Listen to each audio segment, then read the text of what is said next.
All right, this is episode 2 of the Hayekians. We didn't have a title before, and we could change the title again. That's just what I called it this time. Oh, that's a great title. I love that. So just for those of you who don't know, we just, Daniel and I, he just hits the live button and we just go. We don't plan anything out. We know nothing about anything. It's just this is raw, uncensored coming to you. And so I hope you appreciate that. Okay, so let me say, I didn't quite. So you told me you wanted to talk about this interview that you did with Whale Pool, but Yes, it was before you did the interview. correct. So I haven't got through the whole thing. I think I'm like an hour in. It's very long. But listen, you need to chop this interview out and divide it into segments and make it a series, because it is the best possible introduction to Drivechain that could exist. Oh, you really think so? That's funny. Yes. I kind of thought it's funny because you say that I agreed to do it before, and I said we should talk about it before I knew. I kind of thought that I would be brought in and everyone would like be very hostile and I'd have to account for my sins.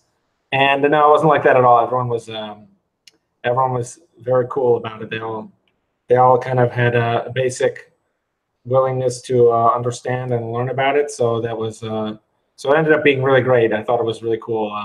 I'm glad that you liked it. I don't know, sometimes if you like something, doesn't necessarily mean that everyone else will like it.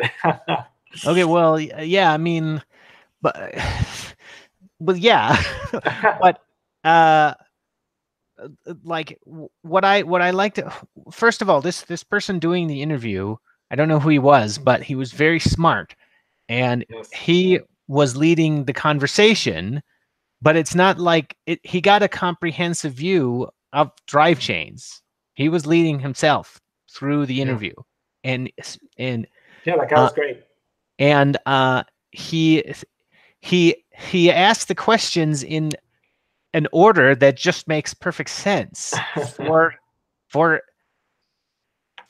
someone who is interested in really understanding it, who might be coming from a point of total ignorance, who's just familiar with the Bitcoin community as it is now, Yeah, I was thinking that this interview, I'd probably put the Let's Talk interview and the Whale Pool interview. I'd probably put them on the link to them from the front page because I thought they were both pretty good.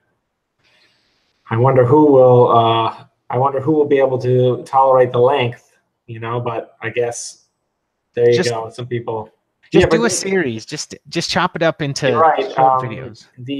Because like the last third of it almost ends up being completely about, or maybe even the last half, I don't know, but it ends up being about my prediction markets project anyway. So it's not even about Drivechain specifically. It just ends up being an interview about everything. Yeah. So it's a good chopping. Okay. Well, do you have anything else to bring up? Because that's really all I have to say. I want to just recommend people watch it, and they'll make sure to. Yeah, what I was kind of wondering like I'll go in there and everyone will be crazy and there'll be all these weird traders who believe in all this like mystic kind of market manipulation and all these weird things that traders believe in that are like anti-Hayek, and then they would all just be crazy, and then you and I would come on and we would just like laugh at all the crazy things that they said, but it didn't go that way at all. Instead, it was really awesome. So we have no drama to fuel our episode 2 of our show. So I guess it was a failure in that regard. Just a sec. I'm adding the video to the description of the video.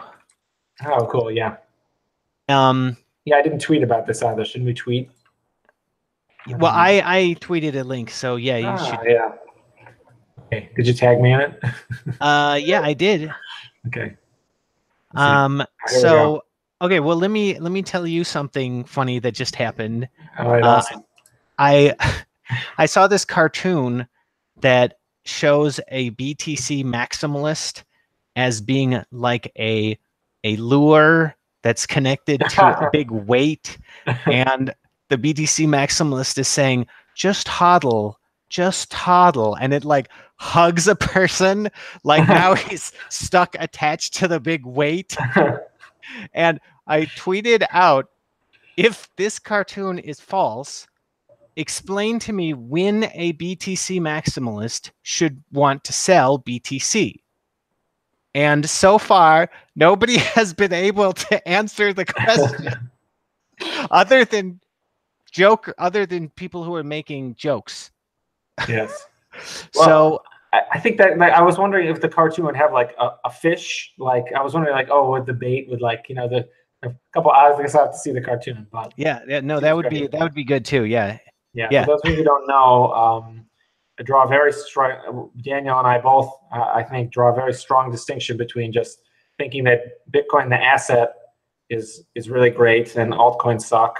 We draw a very big distinction between that view, which I think we both call Bitcoin maximalism or Bitcoin minimalism or whatever. But then that's very different from just saying that you should handcuff yourself to one software project forever, and you should never undo the handcuffs ever under any circumstances. Yeah, so, and the way I put it is that it is the tradition that is valuable, not and the tradition is the investors. That's the history. The changing of the UTXO set across time would be the tradition. I think it would be like someone owns this. There's this value, and we agree that it's valuable, and this knowledge of who has what value to trade that progresses over time. It's kind of like if you could write down culture and put it in a computer. Yeah, it's like this thing is changing over time. Who has this? Who doesn't have this? And that is valuable, and it's that culture is merely instantiated. That abstract idea in the world of abstractions, that's not our physics world. That abstract idea is only instantiated in software. When we write like a Bitcoin, when we have a Bitcoin Core release, it's just instantiating that abstract idea. And so you could definitely have many 2 or 3 or 4 or 100 pieces of software that all do it parallel to each other, or some could do it imperfectly. There could be like a Venn diagram type thing going on. So yeah.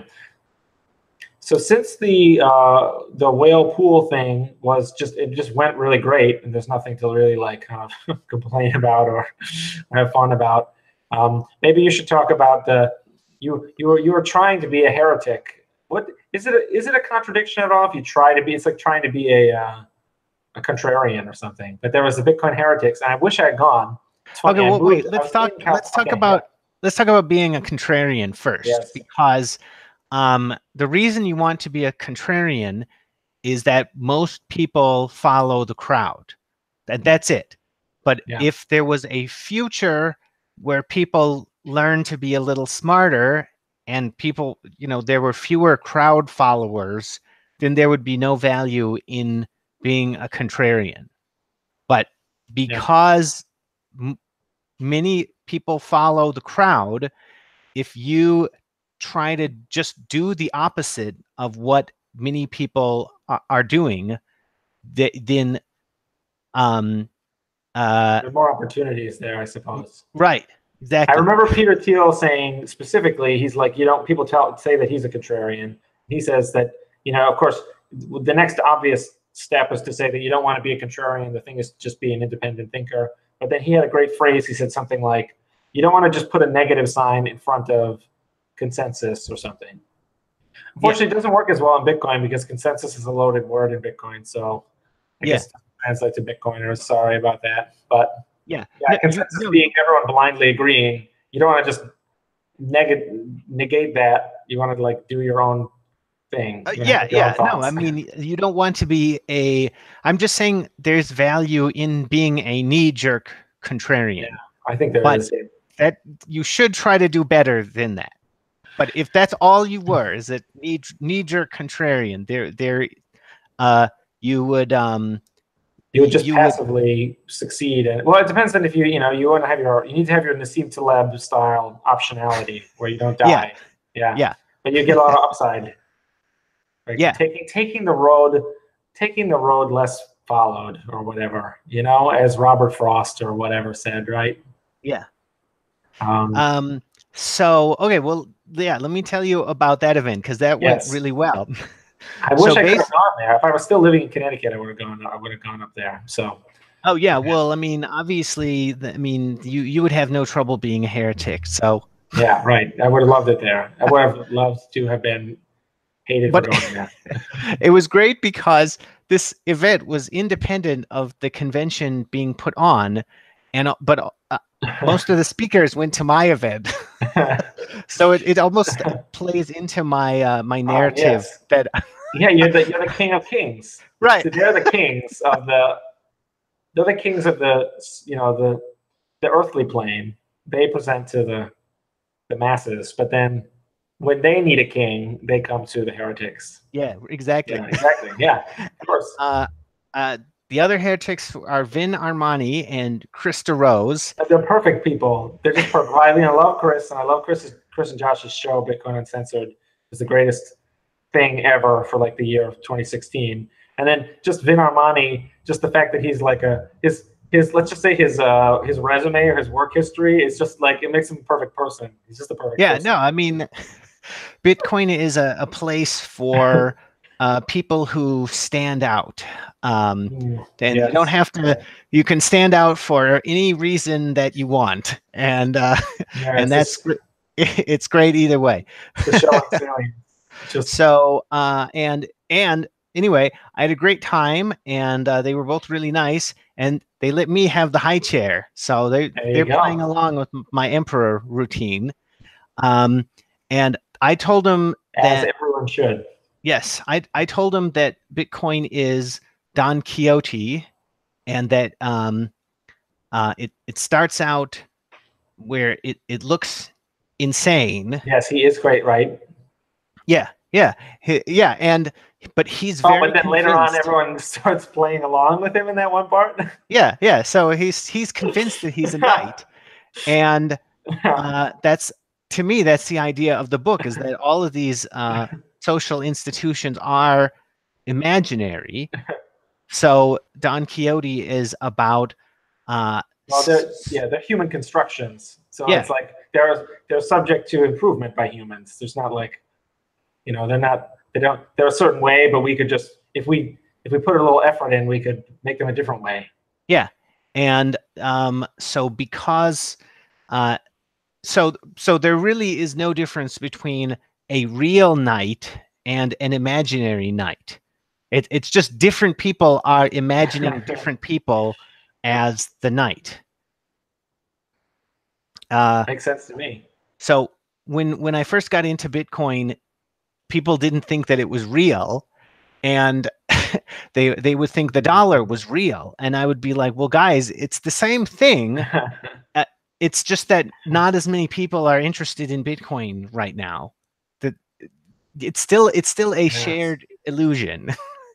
Well, yeah, I always try to push back on this. People talking about everything as though everything subjective is kind of an illusion, because even though I think something can be like both subjective and objective at the same time. Like I think historically they're seen as opposites, but someone's beliefs would be subjective, but living as we do in the modern era, we know that there is something objective going on. Like there's some brain structure or some neuron pathway or something in the objective physical reality. So like if you had the person in like a machine that could scan their brain very, very, very, with a very fine detail, you would be able to see objectively the subjective thoughts. And so the fact that things are subjective to me doesn't make them not objective. I think everything is objective, or it's just doesn't exist, or it's just not real. Yeah, okay, so you're a behaviorist ultimately. I don't think so. I think behaviorism, I'm not quite a behaviorist. I'm definitely like I think behaviorism is like a total emphasis on empiricism, and I think empiricism is okay. But you were just talking about looking into your brain. And so Yes. to me, if you can look into, I mean, maybe we don't have the ability to look that deeply into people's brains today, but Yes. I would say that theoretically, if you're talking about what the brain is doing, you're still a behaviorist, because that is empiricism that's it's hypothetically possible. Well, I think it may be just a question of terminology. I think some defect of behavioralism.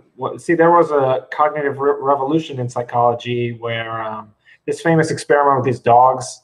I don't know if you are familiar with it. I think what was it called? Learned helplessness.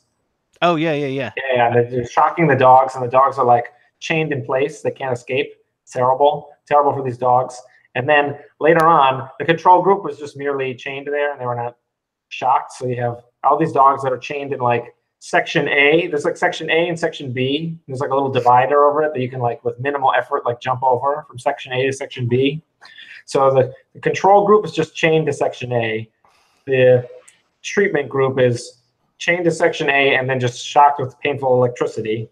And then the experimental test was they remove all the chains and then they only shock in zone A. And the dogs that were not shocked before, they are like freak out with the shock and they hop over to B, and they all hop over to B very, very happily, and they improve their situation.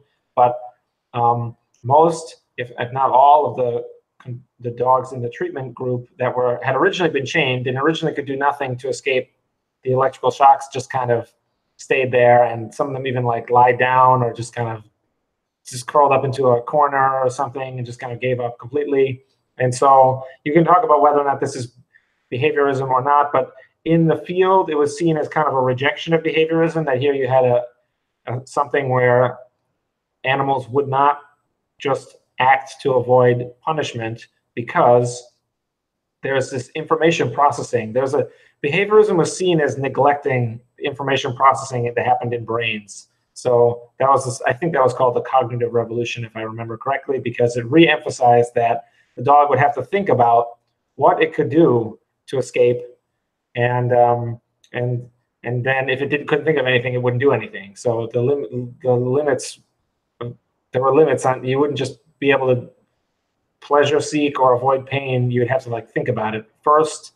And so that's kind of a criticism that's made. I don't know to what extent it sort of is meaningful, but sometimes when people talk about behavioralism, they are making fun of it and saying that everyone is just in like a skin on our box, and if you give the person the food pellet, they will do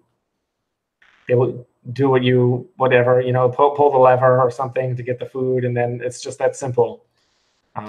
Okay, yeah, well, okay, fine, sure. I mean, I agree that behaviorism is open to that criticism, but yeah. But I don't know if that makes me behaviorism or not, because if I'm talking about what happens in, if it's behaviorism to say that brains are physical objects and exist in physics, and they're not like this whimsical and mystical thing that is like, whatever, religious or supernatural, then I guess that would make me, I believe that. I believe that brain is a physical object like a book, and or a photograph record or something. And so I don't think it's like, if you find anything in the real world, which includes cool stuff like thoughts and love or whatever, you should find them in the brain somewhere. You can't like not find them in the brain. They may be like waves instead of particles, but they would still be there. Okay, but okay, yes. So that doesn't change anything that I said about money being a shared illusion. I mean, yeah, that's just in your head, okay? That it's not. Yeah, I guess you're right. I don't know. It depends on how you define illusion, right? Sometimes when people use the word illusion, they say something that's like flimsy and it's not really there. But I think the thoughts are really there for what it's worth. Yeah.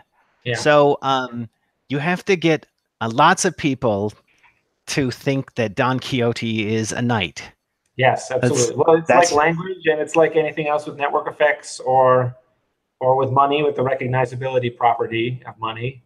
But yeah, I'm buying this. I like this because there's a part, if I remember correctly, there's a part of Don Quixote where everyone like decides to play along or something. Yeah, in volume 2, he meets some wealthy people who are very amused by reading volume 1, and so they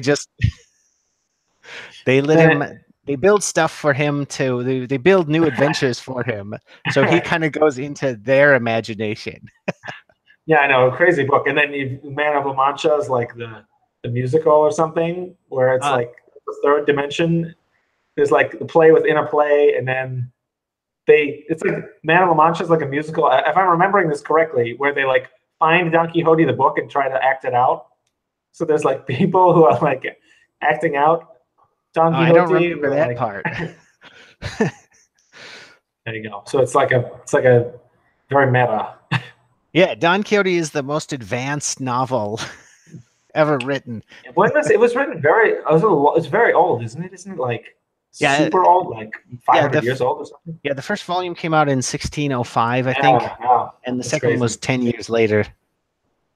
Oh, I didn't realize they were published. That's a long time separating them. So he wrote that second part knowing he knew exactly how to write about people who enjoyed the first volume. Yeah, because volume 1 he didn't like plan it all out. He was like, that would have been kind of funnier if he'd planned it all out. But he wrote the volume 1, and then he was like, "Oh, this would be so funny if I just wrote even more about this."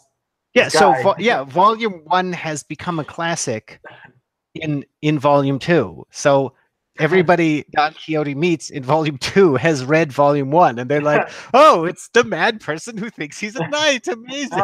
This is bringing so much more life into your metaphor. So the question is, when is Bitcoin in volume 2 yet? I think it may be.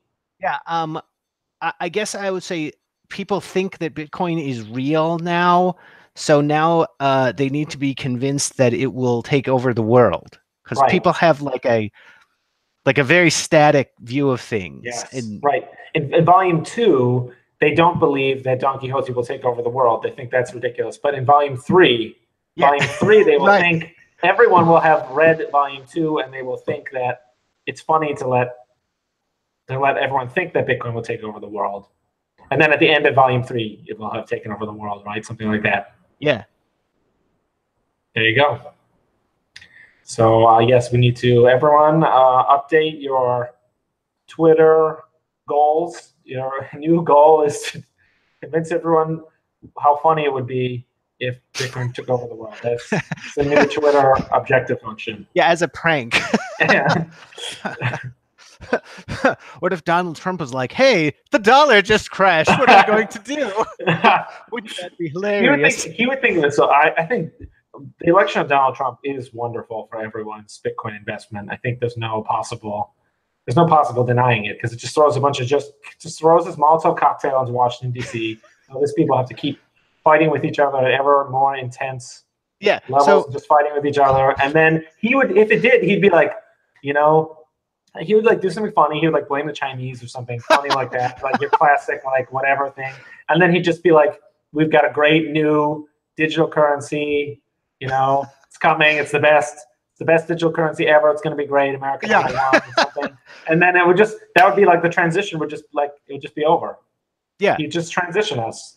Sure. Okay. Well, so what I was thinking, I agree that Trump is a great choice if you wanted to pick somebody to be president while Bitcoin was taking over the world. Yeah, exactly. But the reason I was thinking is clearly he is someone who would jump ship and just buy Bitcoins and sell dollars. Yeah, he has no allegiance to like the traditional like kind of whatever you want to call it, military industrial complex, mainstream DC, whatever. He's just like some guy who just does whatever he wants. So that's why he's very no one can fault Donald Trump on the dimension of being an independent thinker. That guy is not, nothing is influencing that at all. It's like a kind of like a gyroscope or something. He's going. No, okay, I actually disagree with you. I think that there is something influencing him, and I think that he reads his Twitter responses like tea leaves. So he's divining what people think from which Twitter responses have the most attention. I do actually think that is definitely, I think that's likely. And in fact, it may be a concise way to summarize how he won the election, really, because he was getting his info like direct. He wasn't like, there was no intermediary. Exactly. Back directly from he wasn't going through like the pollsters, because we know that people lie and they try to look respectable.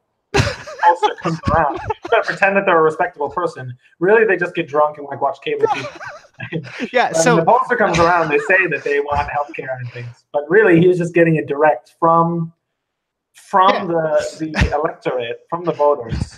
So yeah, when I first learned about his Twitter account, I was like, why is he making all of these tweets that don't even make sense? Yeah, it's like the coffee one, like a constant stream of like babbling. Yeah. And then I was like, wait a minute, he gets responses for these, so he could, and then his followers are like, oh, he said this word. That's the secret message of the tweet. Quick, retweet this.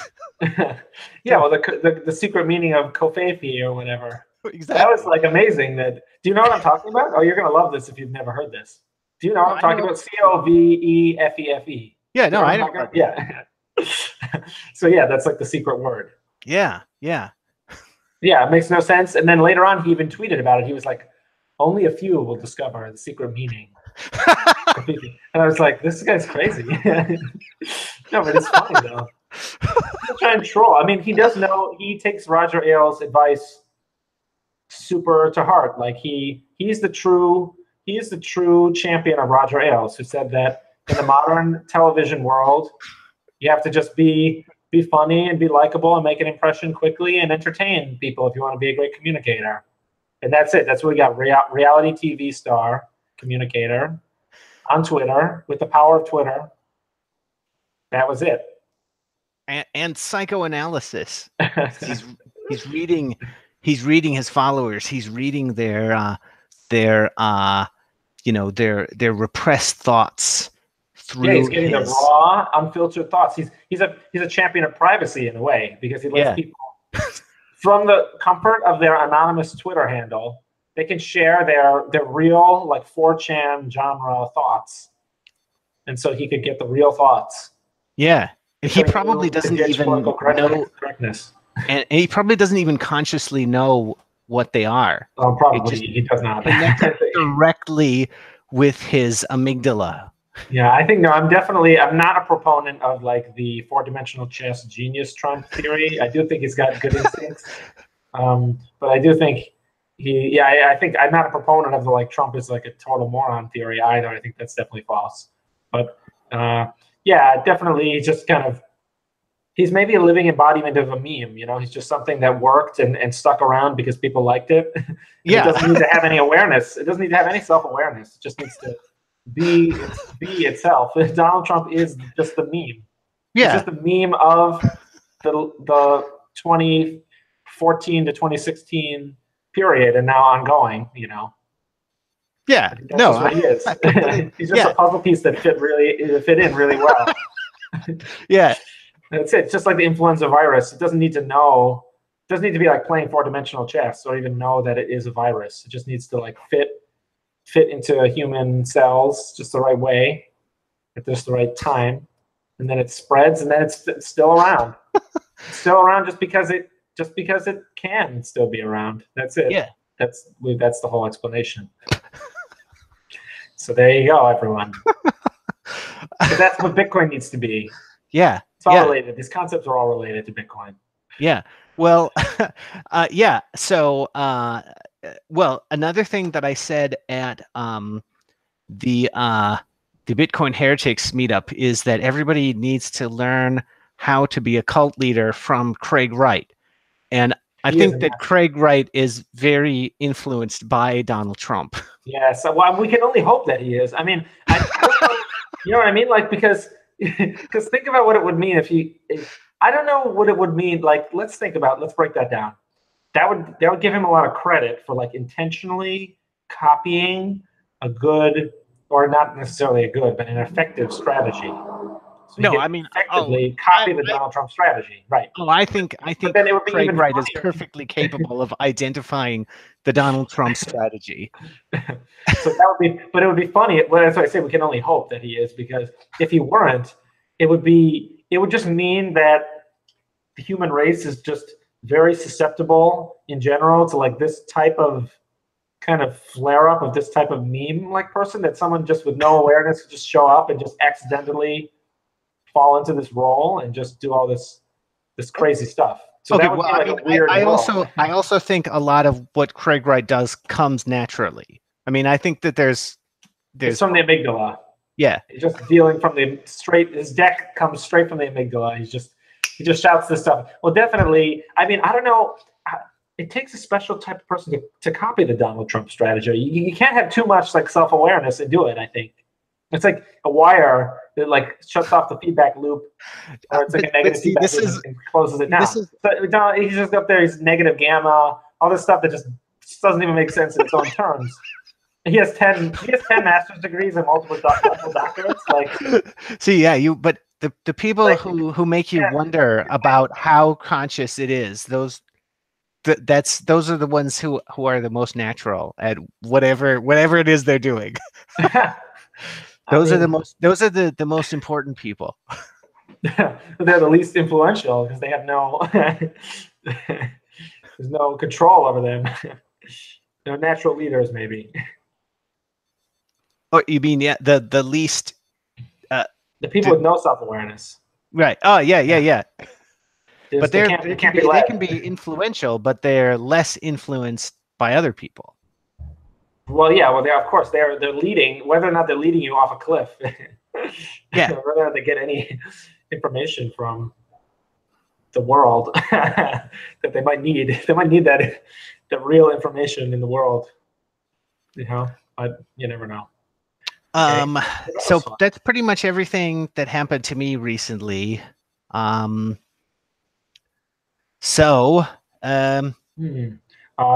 is getting the BCH copycat sidechain. We're adding that very soon. So we'll have the second sidechain. So there'll be sidechain 1, which is just a totally blank copy of Bitcoin Core for testing purposes. But then we'll have one that's much more like a copy of Bitcoin ABC. I have to say, we only increased the block size. We did not do any of that other weird stuff that they did, like renaming all the variables or deleting SegWit after all this R&D and like engineering effort went into it. I mean, I understand if you don't like SegWit, but it's kind of optional, so we're not gonna like delete it. We didn't like delete it, so I think it'll be a better version of BCH because it will just be something that's very similar to the most popular blockchain, but with a block size increase. So that's coming out. That'll be cool.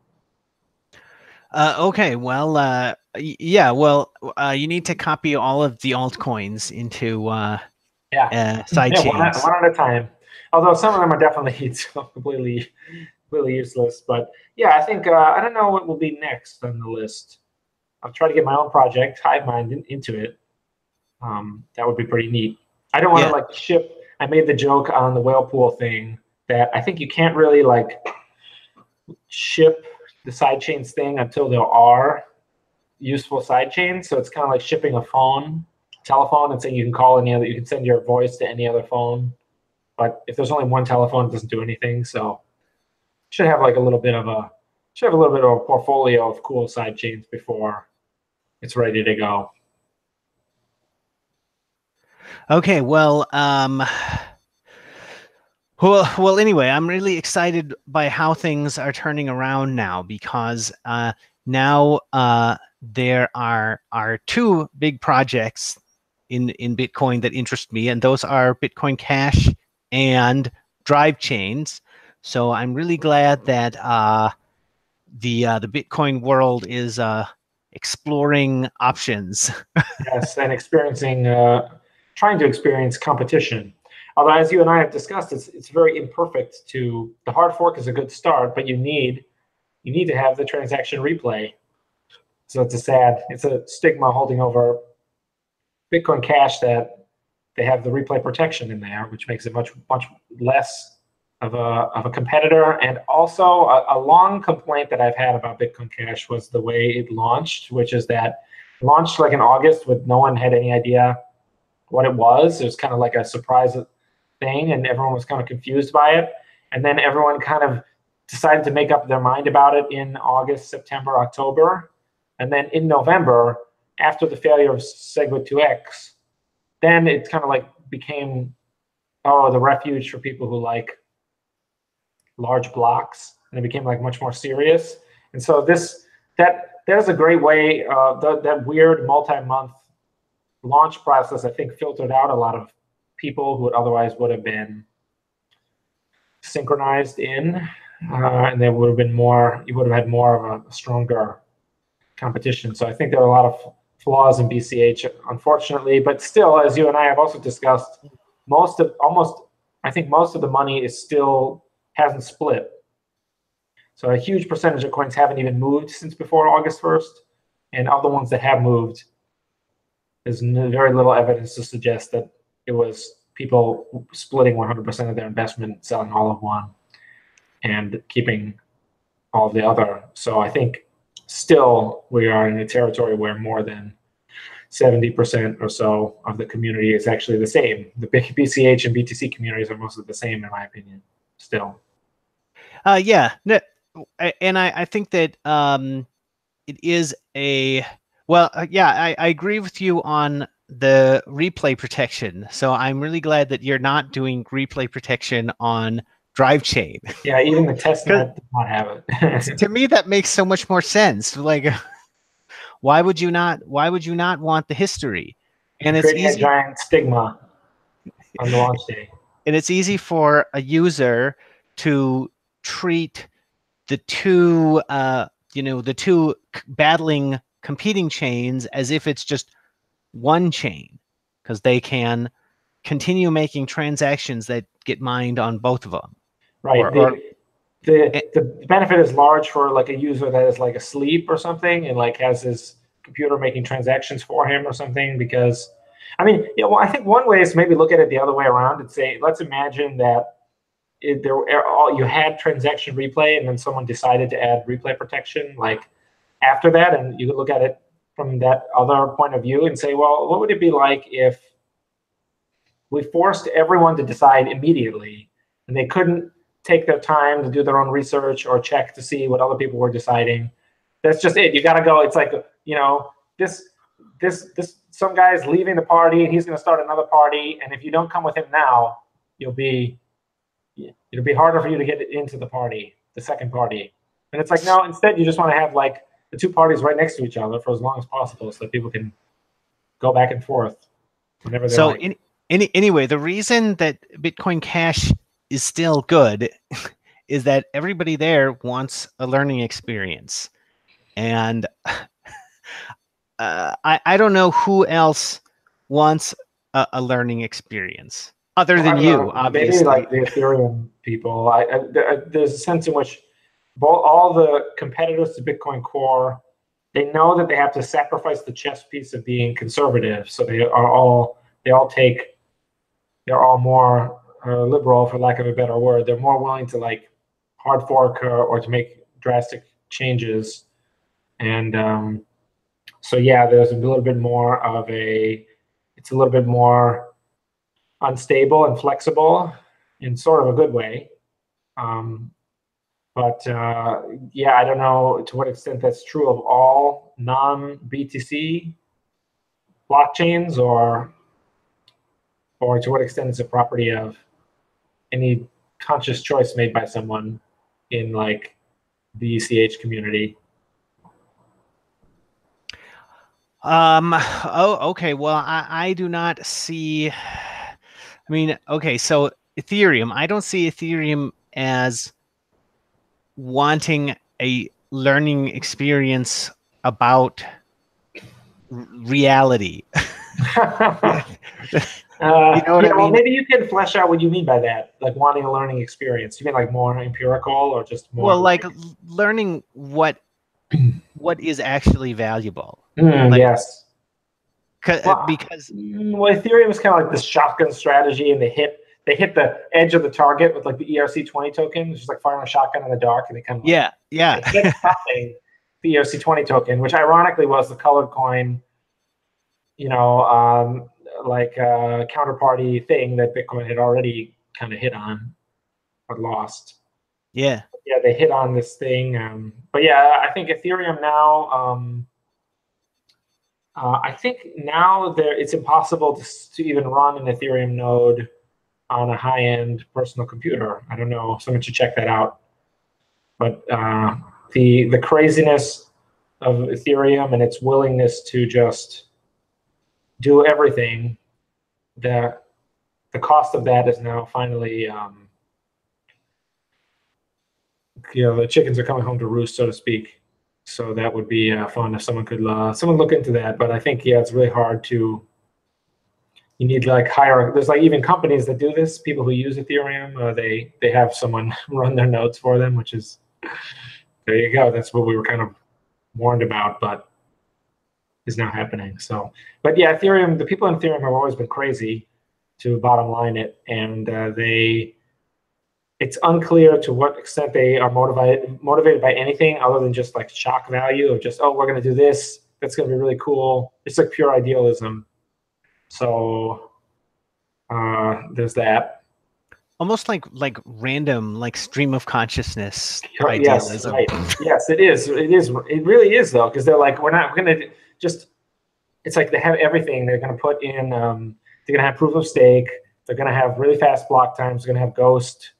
Whatever for orphan blocks, uncle blocks, or whatever. They're going to have some inflation per year, but it's going to be declining over time, but it's never going to reach zero because of some reason. And then just every buzzword they'll just throw in.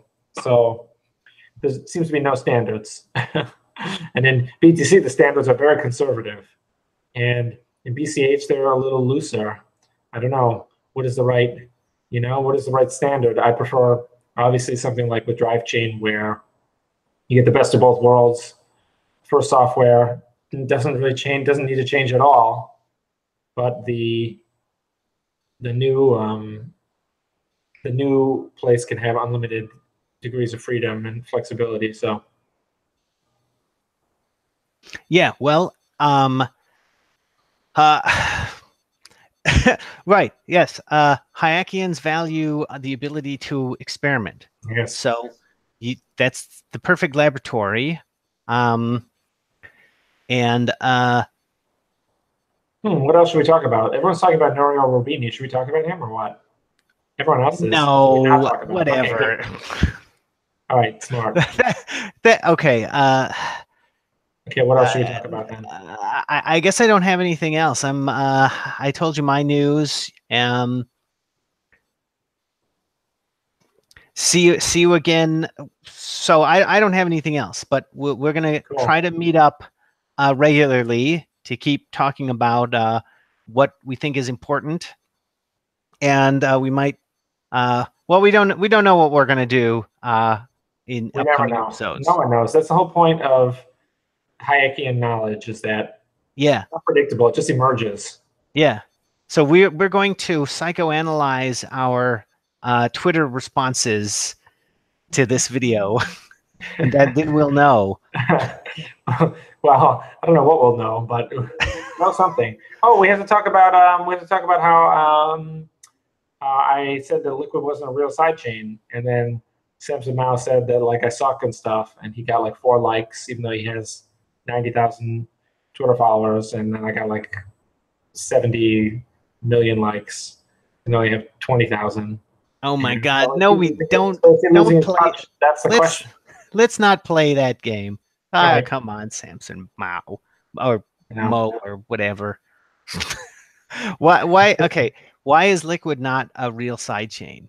Well, I talk about it in the whale pool thing. So if we are recommending that people watch that, then maybe we just say it just tell me really quickly, because I didn't get that far. Well, I think what would be funny. I didn't say this in the whale pool thing. I think it would be funny if you go and you download the Strong Federation's paper which Okay. you can either get the original Blockstream sidechains paper or the new one, which is the Strong Federations, and just replace the word, replace the phrase Strong Federation or the word Federation. Just replace it with like a phrase that's like, my friends that you can definitely trust. And just read the thing with all that replaced. And I think it's much funnier. It's certainly much more entertaining to read it like that.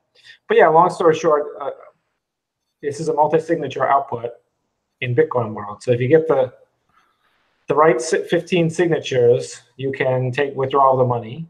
And so we're told, but we can't really check. We're told that these signatures are only generated in these tamper-resistant boxes. And we are further told, but we really also can't check, that the keys are only on those boxes, and the boxes are geographically distributed around the world, and they're like in the offices of different exchanges. Some of these exchanges are very big, and other exchanges are very small, and other of them is like Bruce Fenton's house, as far as we can tell, or something. So like there are all these places, and by tamper-resistant, I mean, as far as we know, by tamper-resistant, this means like filled with thermite that could like potentially destroy an entire apartment building or office complex or something. I mean, it depends obviously on if that's true and how much thermite and whatever to like destroy. So if you try to tamper with them, it will like destroy the hard drive. But obviously, I mean, call me a humanitarian, but I'm a little more concerned with the person who's trying to tamper with that, just having like their arm burned off or something. Just an explosion ending their life violently. I'm just more interested in solutions in which people have to show each other verifiable opportunity costs for me to pay attention to. This is an issue with it. You know, all these keys are treated equally, but like, is everyone going to have the same amount of money in this system? And some people have more than others, then those will be likely to be the thieves and to steal all the money, you know. And the people who put the most money in, they are likely to be the ones stolen from. So there's no correcting thing. Like with the difficulty adjustment, there's this constant like correcting thing where the people who are in control are the people who have invested the most. But with this, is just this fixed set of 23 signers. I find it to be very un-cypherpunk and very disappointing to represent a multi-signature output plus a bunch of stuff that we don't see that's corporatized, and for which there is a monthly charge to one company of thousands of dollars per month. I find it very weird to represent that as a Bitcoin innovation. When I think of a Bitcoin innovation, I think of open source software that is transparent and that you can reuse for multiple purposes. So yeah, I thought it was kind of nutty. And then Samson said it wasn't. It was a real sidechain, and then I linked to from the year 2015 when sidechains came around that multiple talks and interviews that Austin Hill and Adam Back had done. Excuse me. That they had done about what a sidechain was. That there was like a completely different thing, which is the universal altcoin simulator, which is where I think it really is. So Liquid is not a universal altcoin simulator. In fact, I think it's not competitive if you compare it to just connecting everyone to one Lightning node. All those exchanges could connect to a Lightning node. See, another strange thing, if you were an exchange, it's like, why would you put your money on an exchange if you were an individual? Like, you would keep your money on the exchange for as brief a time as possible. You take it right off because you can't trust them with it. They might lose it. They might get hacked. It's a little different now. But as you and I know, there was a time when it wasn't a matter of if, it was a matter of when the exchange would be hacked and lose all of its Bitcoin. Yeah, those were the days. Those were the days. Now Bitcoiners today are not they're not hardened. They're not battle hardy. Yeah, they're not. Correct. But I think it's a little bit similar for this. It's the same thing. This Liquid thing is like with all the exchanges can like join. They can put some of their money in like a super exchange. It's like Liquid. That's like the exchange of exchanges. And then as long as 15 of them don't get hacked, it's safe. But as soon as 15 of them get hacked, it'd be emptied.